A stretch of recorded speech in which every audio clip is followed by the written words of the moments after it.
Welcome back. We are here with Daryl, who is a digital marketing agency owner and has been a business coach for 17 plus years. Daryl, how are you doing?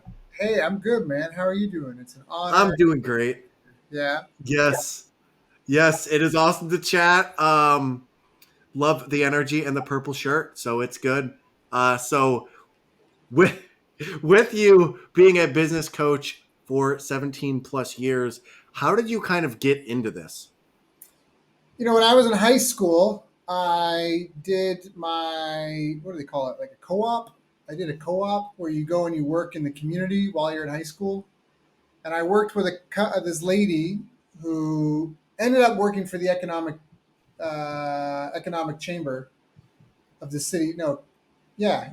Anyways, so I ended up doing a co-op with this lady who was running two companies. One was MarketMe.ca, and the other one was BizBound.ca for Canada. And BizBound was a startup kind of resource center. You might think of like the Small Business Administration in the States. And MarketMe.ca was her own digital marketing agency. So I was like 17 or something like that, and getting a taste of sitting and listening to business owners and their pains about, they've invested all this time, energy, and money, and they have no one to help. And how do we get more people through the door so they can help them and pay for everything? Like a lot of the business owners weren't trying to get rich. They just loved what they did. That's why they went into business. And it was really painful for them because there's a reputation attached to it. Like here's the reality. If your business is struggling, what are you gonna do? You're gonna call up your competitors in your hometown? Like if you're a local restaurant, you're gonna call up the restaurant down the street and go, "Hey, we don't have any customers. Your patio's full. What are you doing?"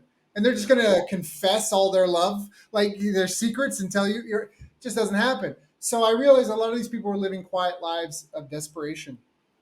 I also got into it. Fast forward, I didn't think it was going to be a career path at the time. It just exposed me to it.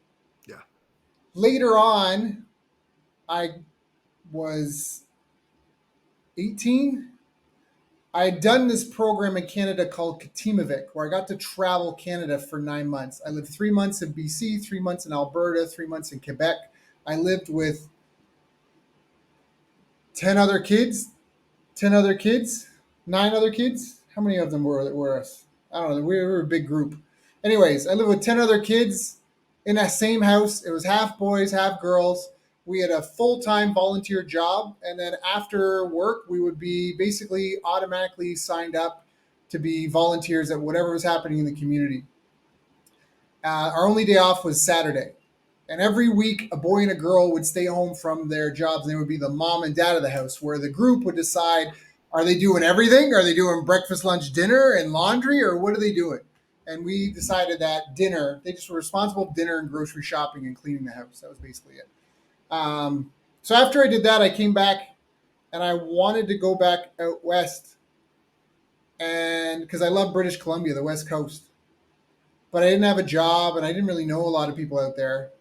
Where I stayed was a small town of 5,000 people. So that was too small. I needed to go to the next city up, which was like 30,000 people, Penticton, BC, which stands for a place to stay forever. Penticton is a native word and it means a place to stay forever. It's a beautiful, beautiful spot. They grow food there like most people grow gardens. Like most people, they've got plants everywhere. Like, oh, Yeah. this is a rose bush and whatever. They're like, oh, that's an apricot tree and that's my grapevine. And like you just walk around picking any cherries, apples. You just walk around eating food. It's just like a Garden of Eden. So I wanted to move out west. And this is, again, I'm 18 years old, 17, 18 years old. And I needed to have stuff out there. So I went online. I think this was still around dial-up internet days. I found the local Chamber of Commerce website. I scraped all the business owners' emails off that site. I had no marketing experience. I put together a 3-step email campaign with my resume. The first one had my resume. The second one had a PowerPoint presentation. And the third was, miss it, last chance, Yeah. because I was going to hitchhike across Canada to get out there. And I just spammed all these business owners to be like, hey, hire me. And I found on a forum, like a local, like a classifieds thing. I managed to rent a room in a lady's house, and I managed to have a couple of job interviews lined up for when I got out there. And that was kind of the original foray of how I got into online marketing. Wow, that's crazy. And I mean, I love the grit and the grind of it. And when you're helping these businesses grow, like what inspires you to help them in the first place? Yeah, I really didn't decide to go like full in on it until much later in my 20s. Um, and part of it was I just got offered money essentially to do it because I lived in Japan for 3 years. I lived in Tokyo. I worked as a consultant there. When I came back, I started my own martial arts school in Kingston, Ontario. I grew it to about six figures the first year. I automated everything you could automate the second year. And the third year was helping my friends and family with their businesses, and they were starting to get results.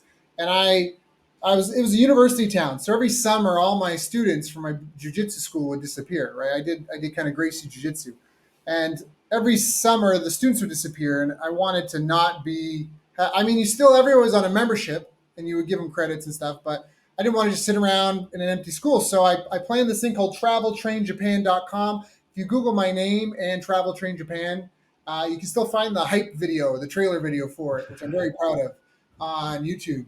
And I sold these high ticket, like 30-day, let's go travel Japan, do my favorite things from the month, the 3 years I lived there in 1 month. We volunteered at the Hicks and Gracie Cup. We get to meet Hicks and Gracie. We climb Mount Fuji. We do all this sort of stuff. And 2 days before I was leaving for that, one of my friends I was helping, Corey Zufelt, calls me and he goes, Daryl. I go, what's up, Corey? He goes, I just got promoted to CEO. He was running a regional office. So he was just a regional manager in my town. He's like, I'm moving to Ottawa. I just got promoted to CEO. I'm like, what, Corey? That's great. He goes, no, you don't understand. I've never been a CEO before. Like I don't want to mess this up. I'm hiring you as my business coach. I'm going to pay you $2,500 a month, and you just need to listen to some board meetings and do a couple of calls with me a week. And I said, Corey, that sounds like a great idea, especially because I was selling, memberships at $130 a month at a time. I'm like, wow, this one guy is going to pay me $2,500. But I also was like, that's great, but I'm leaving in 2 days for a month. And so I said, let's talk about when I get back. And on the flight to Japan, I was thinking about what did I love the most about running the martial arts school? And it was the testimonials. It was the stories of how people's lives were being improved and cleaning up their act and making a difference. And I realized that Corey's company had 1,000 business owners, and that for every business owner I helped, I would have essentially an exponential impact on the world, because one business would represent a few hundred, if not even a few thousand people between staff, customers, and vendors, right? And even if you think of all the family members of everyone. And so that was originally what got me into it. And at that point, I accepted Corey's offer, and then I wrote 2 business books. I call them business books for busy people. And I put them on Amazon, and they were different topics. It was to see what people were more interested in. One of them started to get traction. So practicing what I preach, I managed to market it and get it to hit #1 on Amazon for the top 100 of marketing and sales, #7 for the business category overall. Wow. And at that point, I get on local TV, radio, print, and I put a coaching group together, and that was sort of the beginning of it. That's amazing. And to kind of switch gears a little bit here, you also decided to join the HealthQuest team. Hmm. Um, what kind of what interested you to join the HealthQuest team? Like, why did you decide to come on to that business and help them versus another one? Yeah. So, well, with HealthQuest, the goal is to help people be healthy 365 days a year. And I think if common knowledge worked, more people would have six-pack abs, avoid chronic disease. 7 out of the 10 things people suffer from can be fixed by better sleep, diet, and exercise. And most people are working out wrong, just to put it frank. You go to a Globo gym, you see a lot of people on the machines and doing this, that. And the reality is a lot of how people work out comes from bodybuilding, which is its own thing, its own sport. And if you don't have the time and commitment, and if that's not your specific goal, it doesn't train you to have improved health per se. We have a lot of endurance athletes, but if a marathon runner had a tree fall on them, a lot of them couldn't lift the tree off of them to save their life, right? So it's not it's not a general. There's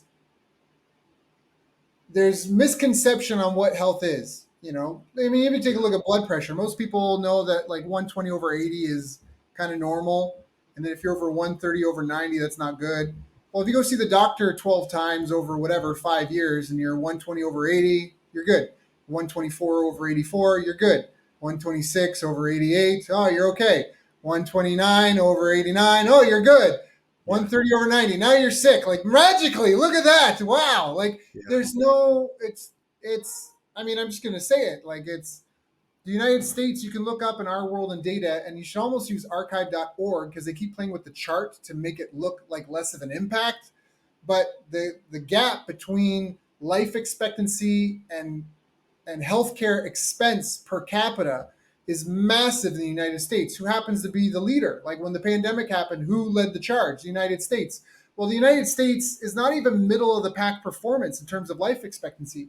They're like the bottom middle of the pack, but they're over double the cost per person.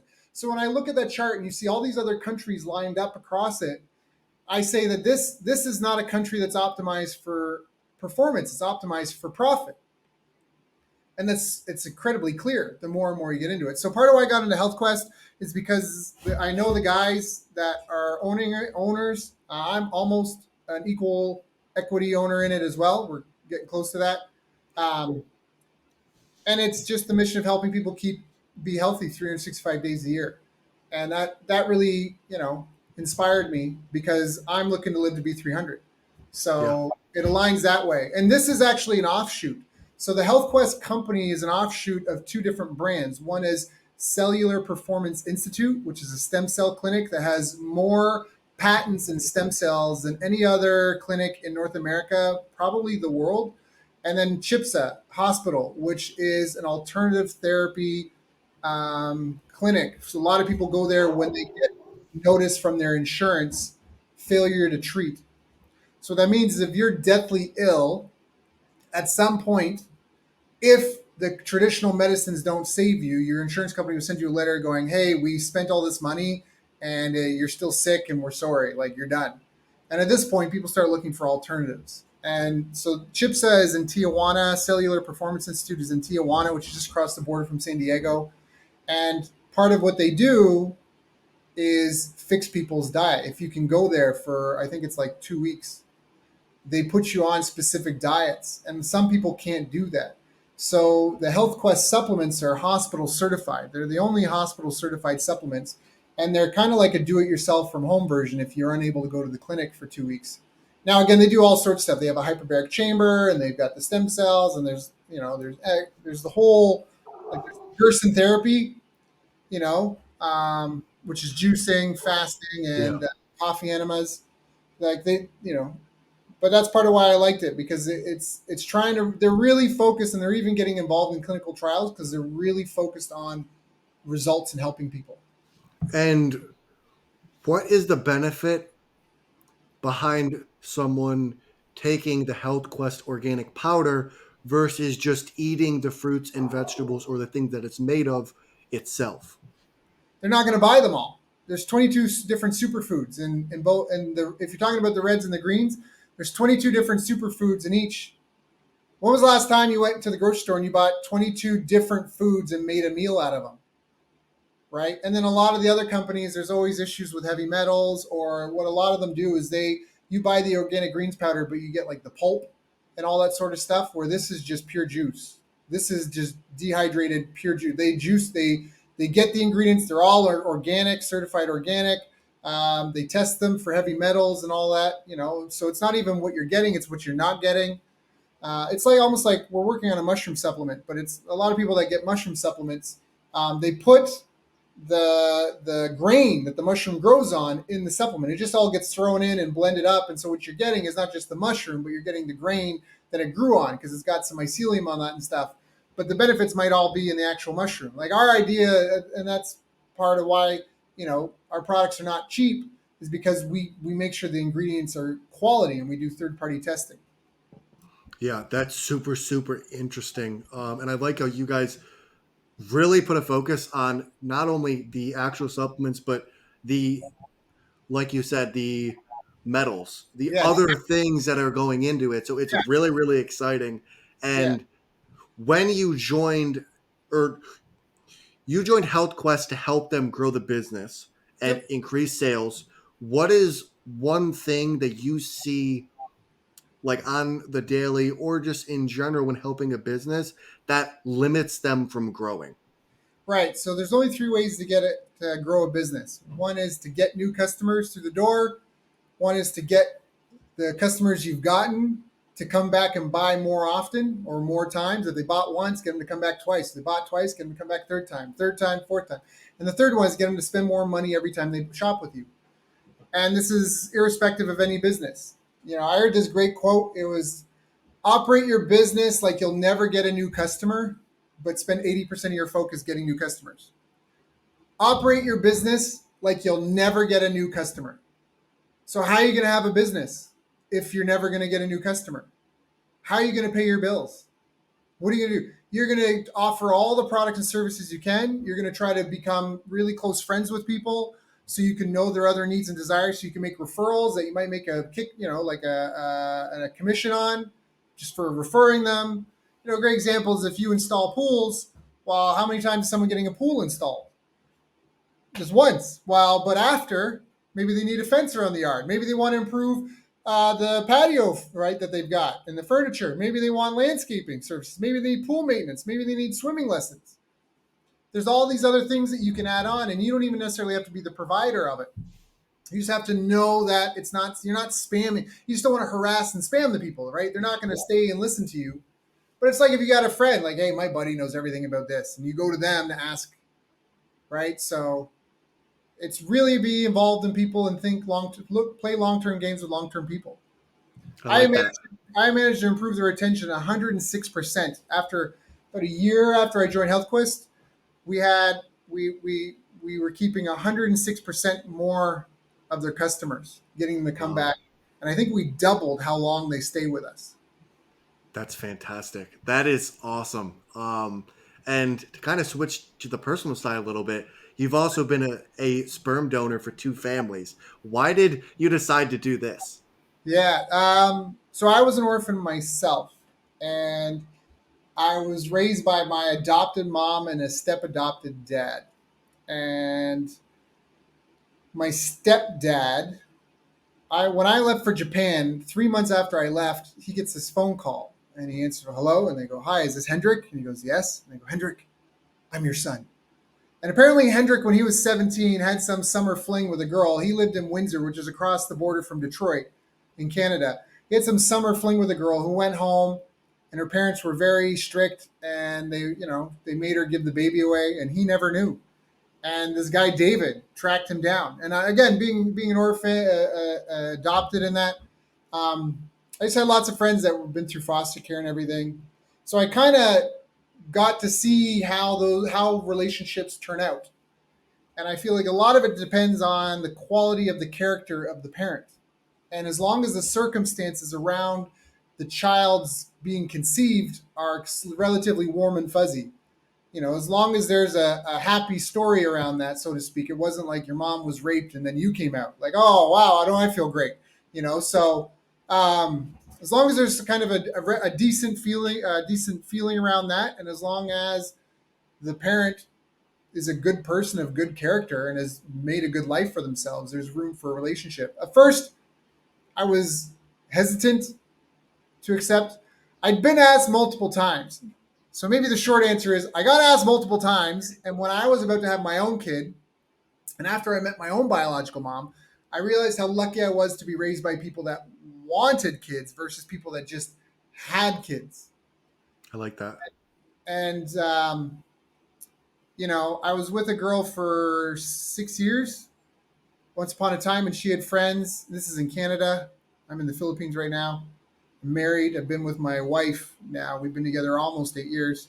But I was with a girl for 6 years before, and she had a lesbian couple that were friends. One was a cop, and the other one was a nurse.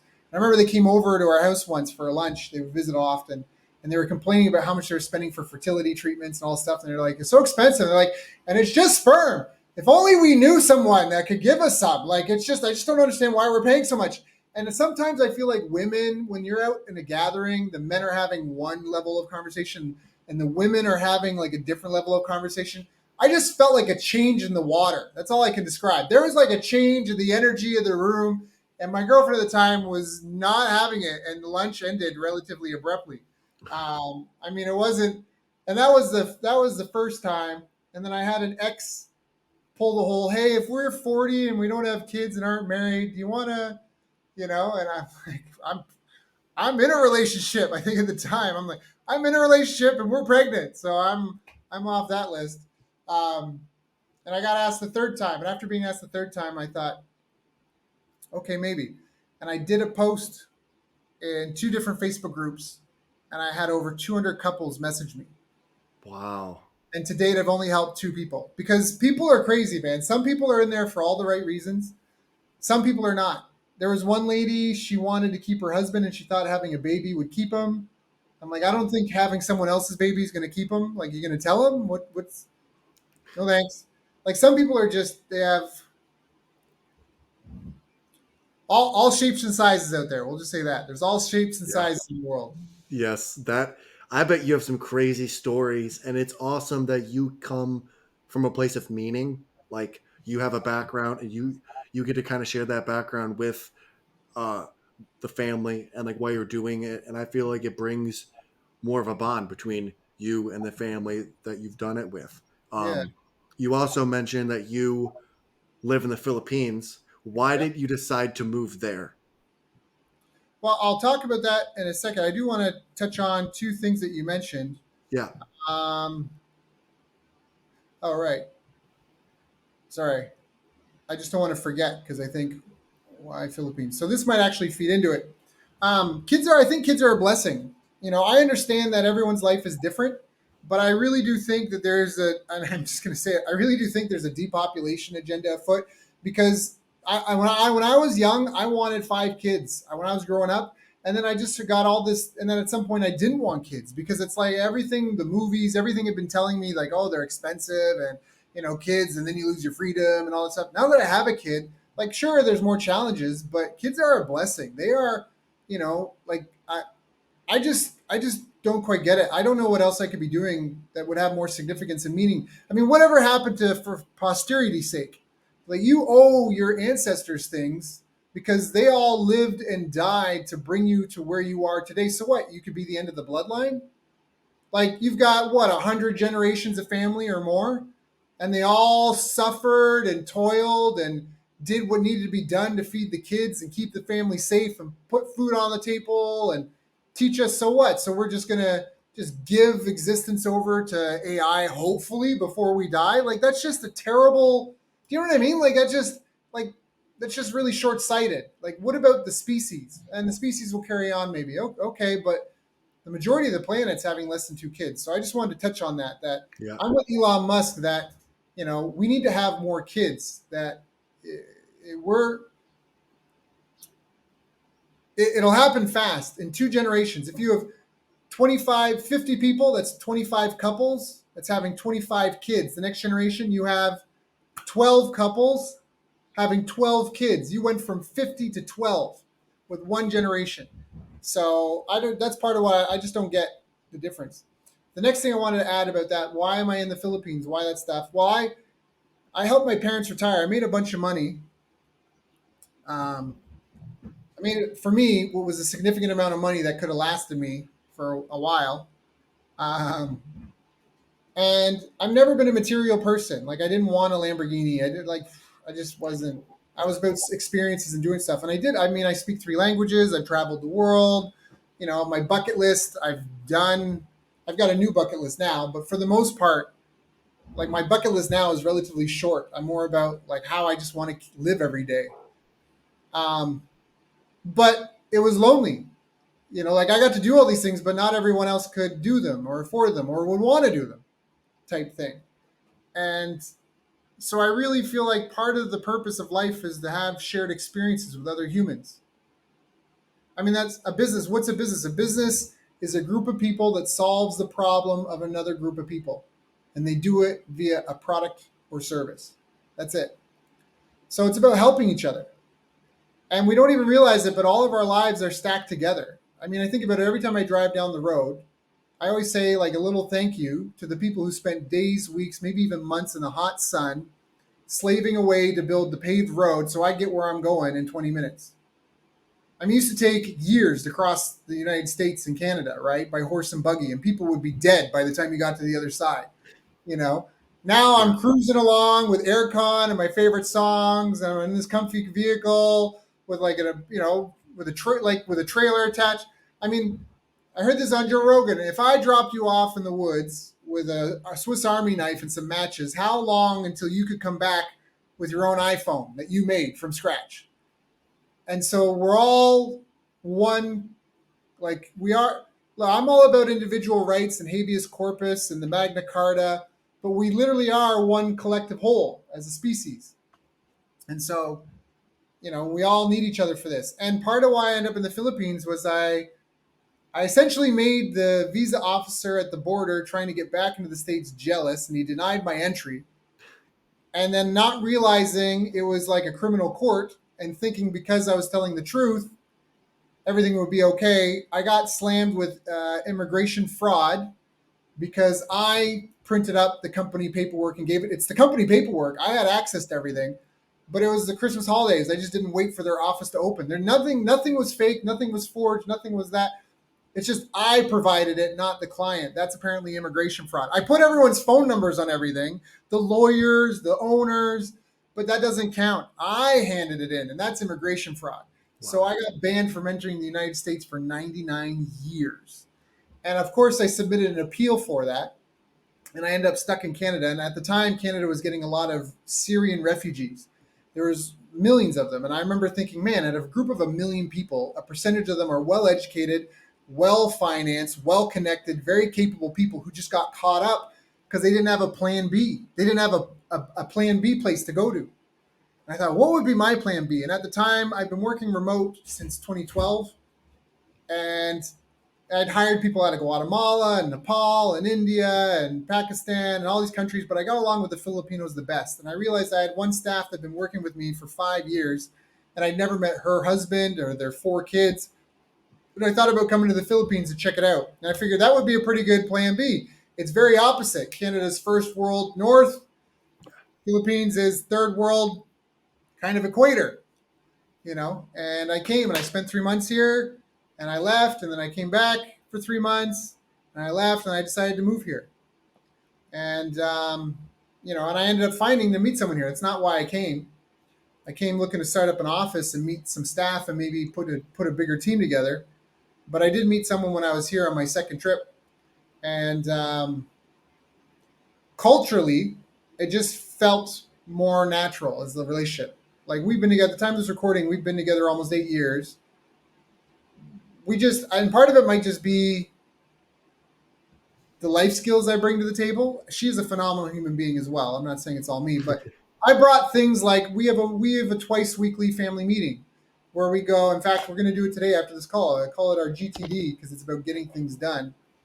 And basically, it's a spreadsheet where twice a week we sit down, and it's almost like a shared journal where we talk about career, finances, family, friends, business relationships, health, dreams, goals, problems, charitable endeavors, happiness, spiritual learning, to quit doing, to do this week, to do for the business, to do for our finances, to do personally, to learn more about, to get or buy, to contact.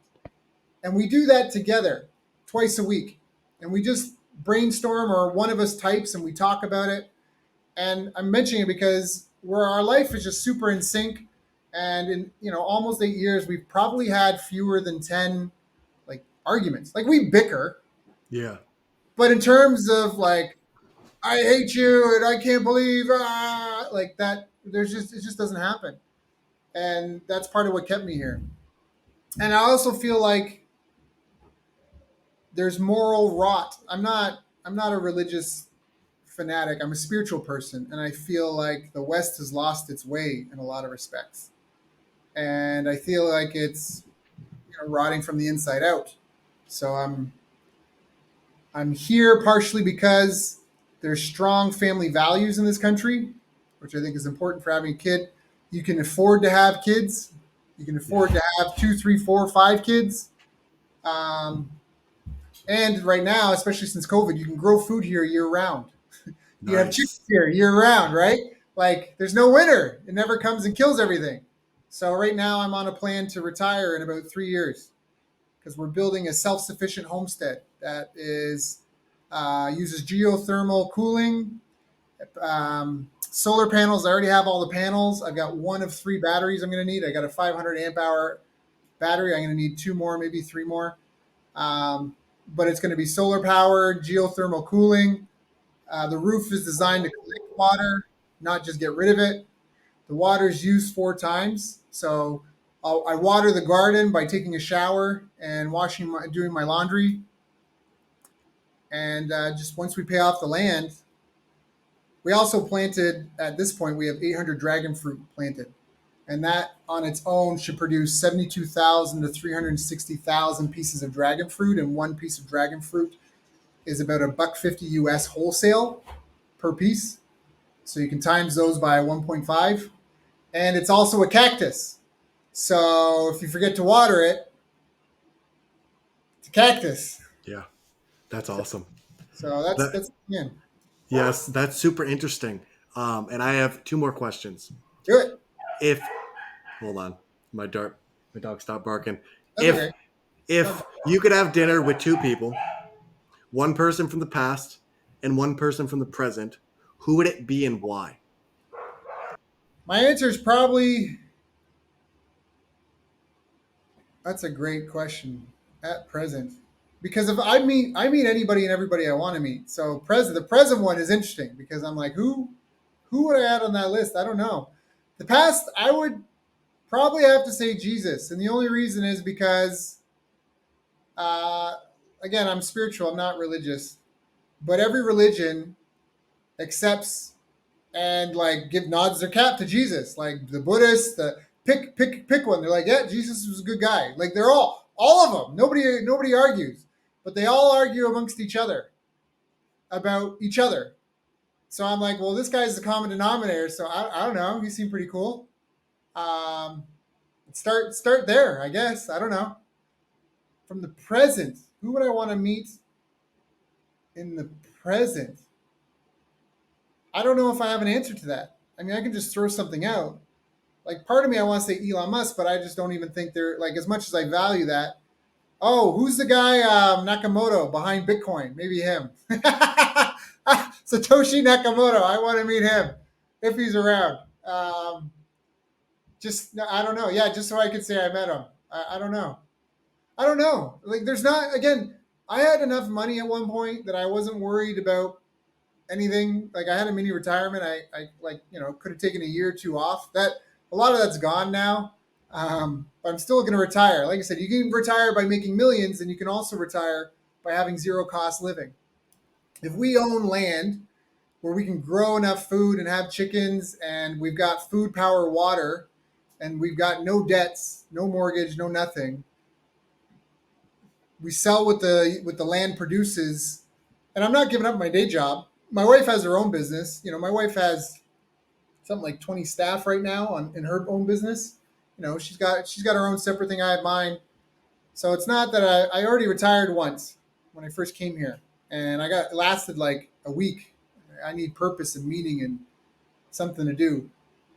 But that's really it. Like I just want to spend time with the people that I love. I Right? Those like that. people Yeah. that I love, and I want to help other people. Like that's really it.